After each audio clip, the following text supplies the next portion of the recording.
स्वागत है आपका इस नए एक्सप्लेनर में। और आज आज हम जो कहानी आपके सामने खोलने वाले हैं ना, वो कोई आम कहानी नहीं है। हम बात कर रहे हैं बैगुन कुंडोर रेलवे स्टेशन की। एक ऐसा नाम जो सच कहूं तो खौफ और रहस्य का दूसरा नाम बन चुका है। तो बिना वक्त बर्बाद किए चलिए सीधा इस खौफनाक कहानी के अंधेरे पन्नों में उतरते हैं। जरा सोचिए, आपकी नई नौकरी का पहला दिन हो और आपका बॉस आपको एक अजीब सी चेतावनी दे, रात से लेकर सूरज उगने तक किसी भी हाल में अपने केबिन से बाहर मत निकलना। अजीब है ना? अनीश नाम के एक नए कर्मचारी को ठीक यही खौफनाक हिदायत मिली थी। सिर्फ ये एक लाइन ही माहौल को इतना डरावना बना देती है कि पूछिए मत। ये चेतावनी साफ तौर पर बता रही थी कि बाहर कुछ ऐसा है जो बिल्कुल भी सुरक्षित नहीं है। अब इसे थोड़ा और गहराई से समझते हैं। अनीश एक नया सरकारी कर्मचारी था। पहले उसे डे शिफ्ट मिली थी। दिन का वक्त, भीड़-भाड़, एकदम सुरक्षित माहौल। लेकिन फिर अचानक से बिना कोई ठोस वजह बताए उच्च अधिकारियों ने उसकी ड्यूटी को जबरन अकेले रात की शिफ्ट में बदल दिया। दिन में जहां स्टेशन पर लोगों की चहल-पहल रहती थी, रात में वहां एक ऐसा सन्नाटा छा जाता था जो सच में किसी की भी रूह कंपा दे। एक एकदम अकेला इंसान और एक वीरान स्टेशन। और अनीश का जो डर था ना, वो कोई बेबुनियाद नहीं था। बेगुन कोडोर कोई आम स्टेशन नहीं था। इसका एक बेहद खौफनाक इतिहास रहा है। यहाँ जिस भी नाइट गार्ड की ड्यूटी लगी, कुछ ही दिनों के अंदर रहस्यमय तरीके से उसकी मौत हो गई। ये कोई सुनी सुनाई बात नहीं, एक खौफनाक सच था जो अनीश बचपन से सुनता आ रहा था। लेकिन फिर भी घर की आर्थिक तंगी, मजबूरी इंसान से क्या कुछ नहीं करवाती। उसी तंगी ने उसे ये खतरनाक नौकरी करने पर मजबूर कर दिया। तो उस मनहूस रात की शुरुआत कैसे हुई? शाम के ठीक 7 बजे अनीश तैयार होना शुरू करता है। 9:30 बजे वो अपने क्वार्टर से निकलता है और ठीक 10 बजे जब डे शिफ्ट वाले जुगरा सर उसका कंधा थपथपाकर वहां से जाते हैं, अनीश की असली परीक्षा शुरू होती है। ये वो पल था जब वो वहां एकदम अकेला रह गया था और उसकी बेचैनी सच में अपने चरम पर थी। उस अजीब से सन्नाटे और डर को कम करने के लिए अनीश ने क्या किया? उसने अपने फोन में कुछ गाने चला लिए। लेकिन तभी एकदम से एक फुसफुसाहट सुनाई दी। अनीश, अनीश। अब केबिन में उसके सिवा कोई परिंदा भी नहीं था। फिर भी अचानक से एक अनजान बड़ा ही अजीब सा गाना अपने आप बजने लगा। मतलब खुद को रिलैक्स करने की जो उसकी कोशिश थी, वो पूरी तरह से उल्टी पड़ गई थी। इसके बाद जो तकनीकी खराबी शुरू हुई, उसने एक खौफनाक रूप ले लिया। सबसे पहले उस अजीब गाने की आवाज इतनी ज्यादा तेज हो गई कि ऐसा लगे जैसे कान के पर्दे ही फट जाएंगे। फिर अचानक से फोन की स्क्रीन एकदम काली पड़ गई। उसने पावर बटन दबाने की कोशिश की, वो भी काम नहीं कर रहा था। अनीश को घबराहट में अपने ही कान बंद करने पड़े और फिर एकदम से सब कुछ शांत हो गया। एक भयानक खून जमा देने वाला सन्नाटा। और उसी सन्नाटे को चीरती हुई एक आवाज आई। अचानक से केबिन के दरवाजे पर बहुत जोर जोर से दस्तक होने लगी। कोई दरवाजा पीट रहा था। बाहर से एक जवान लड़की के रोने की आवाज आने लगी। वो गिड़गिड़ा रही थी, मेरी मदद करो साहेब, दरवाजा खोलो वरना वो लोग मुझे मार डालेंगे। सोचिए, आधी रात को एक वीरान स्टेशन पर यह सुनना कितना डरावना होगा। ऐसे में अनीश के दिमाग में सबसे पहला ख्याल क्या आया? छलावा। अब ये छलावा क्या होता है? ये एक तरह का अलौकिक धोखा होता है, एक ऐसा माया जाल जो शिकार को फंसाने के लिए बुना जाता है। अनीश ने सोचा, आधी रात को इस सुनसान स्टेशन पर कोई लड़की कैसे हो सकती है? ये पक्का कोई छलावा है। और खुद को बचाने के लिए उसने मन ही मन तय कर लिया कि चाहे कुछ भी हो जाए, वो अपनी कुर्सी से नहीं हिलेगा। लेकिन बाहर से उस लड़की के रोने की आवाज इतनी तेज और दर्दनाक होती जा रही थी कि अनीश का जो डर था उस पर उसकी सहानुभूति हावी हो गई। आखिरकार उसने हार मान ली और दरवाजा खोल दिया। और सामने सफेद लिबास पहने एक बेहद खूबसूरत लड़की खड़ी थी। लेकिन अजीब बात यह थी कि अंदर आते ही उसने सबसे पहले केबिन का दरवाजा अंदर से बंद कर लिया।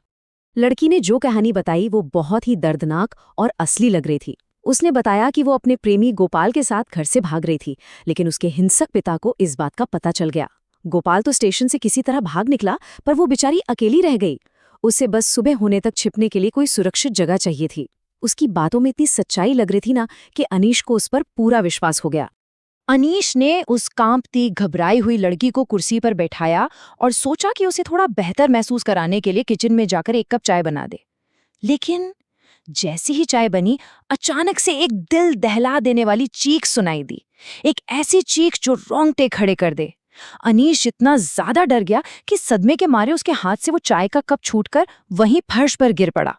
वो बदहवास होकर बाहर आया और वहां उसने जो देखा, केबिन का जो दरवाजा अंदर से बंद था वो अब पूरी तरह से खुला पड़ा था। वो लड़की वहां थी ही नहीं, वो बिल्कुल गायब हो चुकी थी। और सबसे डरावनी बात, फर्श पर ताजे खून के कुछ छींटे गिरे हुए थे। ये देखकर अनीश को पक्का यकीन हो गया कि उस लड़की के हिंसक घरवालों ने उसे ढूंढ लिया है। अब अनीश ने अपनी जान की परवाह नहीं की।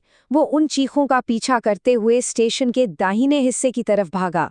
वहां घुप अंधेरा था और वहां पहुंचकर उसने जो नजारा देखा वो सच में अकल्पनीय था। वो लड़की जमीन पर बैठी थी, उसकी पीठ अनीश की तरफ थी और वो अपने हाथों में कुल्हाड़ी लेकर किसी पर बहुत बेरहमी से वार कर रही थी। अब यहाँ एक पल के लिए रुकिए और सोचिए, ये पूरा दृश्य कितना उलझा देने वाला था। जो लड़की कुछ मिनट पहले रो रही थी, मदद की भीख मांग रही थी, वो अब इतनी बर्बरता से कुल्हाड़ी कैसे चला सकती है? और सबसे बड़ा सवाल, आखिर वहां अंधेरे में ऐसा कौन था जिसका वो इतने खौफनाक तरीके से शिकार कर रही थी? अनीश से ये सब देखा नहीं गया। उसने उसे आवाज लगाई, तुम ये क्या कर रही हो? और उसके इतना कहते ही सब कुछ थम गया। उसने कुल्हाड़ी चलाना बंद कर दिया और फिर बहुत धीरे से उसने अपना सिर अनीश की तरफ घुमाया। लेकिन जब उसका चेहरा सामने आया तो वो कोई खूबसूरत लड़की नहीं थी। उसका पूरा चेहरा ताजे खून से लथपथ था। उसकी आंखों में सफेद हिस्सा था ही नहीं, सिर्फ खौफनाक गहरी काली पुतलियां थीं। उसका चेहरा बुरी तरह से कटा फटा था और जब वो उसकी तरफ देखकर मुस्कुराई तो उसके लंबे काले और सड़े हुए दांत दिखाई दिए। ये देखकर अनीश की तो जैसे आत्मा ही कांप उठी। वो कोई इंसान नहीं थी, वो एक शैतानी साया था और वो अपने सामने पड़ी उस लाश का मांस अपने नंगे हाथों से नोच नोच कर खा रही थी। अनीश की तरफ देखकर एक बेहद खौफनाक खून जमा देने वाली हंसी हंसने के बाद वो साया अंधेरे में कहीं गायब हो गया। अनीश इस कदर डर गया था कि उल्टी और घबराहट के मारे वो वहीं पत्थर की तरह जम गया। जब कुछ देर बाद उसे लगा कि वो भयानक चीज वहां से चली गई है, तो अनीश ने किसी तरह अपनी हिम्मत जुटाई। उसने सोचा कि पुलिस को खबर करने के लिए उसे उस लाश को करीब से देखना चाहिए। लेकिन जैसे ही वो लड़खड़ाते कदमों से उस कटी फटी लाश के करीब पहुंचा और उसे ध्यान से देखा, उसने कुछ ऐसा देखा कि उसकी बची खुची हिम्मत भी टूट गई और वो डर के मारे वहीं बेहोश होकर गिर पड़ा। खैर, अगली सुबह जब अनीश की आंख खुली तो वो बिल्कुल सुरक्षित था। वो अपने केबिन की उसी कुर्सी पर बैठा था। सब कुछ एकदम सामान्य लग रहा था। तभी उसे बाहर से बहुत शोरगुल सुनाई दिया। जब वो उठकर बाहर प्लेटफॉर्म पर गया तो उसने देखा कि वहां लोगों की भारी भीड़ जमा है और वो सब बीच में पड़ी एक लाश को घेर कर खड़े थे। अनीश भी उस भीड़ को चीरते हुए उस लाश को देखने के लिए आगे बढ़ा और वहां उसने जो देखा वो किसी भी बुरे सपने से ज्यादा खौफनाक था, क्योंकि वो लाश किसी और की नहीं थी, वो खुद अनीश की लाश थी। जी हाँ, बेगुनकोडोर स्टेशन पर ड्यूटी करने वाले हर पिछले ऑफिसर की तरह उस रात अनीश की भी मौत हो चुकी थी। जो कुछ भी सुबह से घट रहा था वो शरीर नहीं, केवल उसकी आत्मा महसूस कर रही थी। तो अंत में ये एक्सप्लेनर हमें एक बहुत ही खौफनाक सवाल के साथ छोड़ जाता है। इस सब के बाद क्या कभी कोई भी इंसान इस बेगुनकोडोर रेलवे स्टेशन पर एक रात भी बिताने की हिम्मत करेगा? क्योंकि कौन जानता है कब वो सफेद लिबास वाली लड़की अंधेरे से निकलकर मदद मांगने आ जाए। आज के लिए बस इतना ही। ऐसे ही किसी रहस्यमयी और खौफनाक सच के साथ फिर मिलेंगे।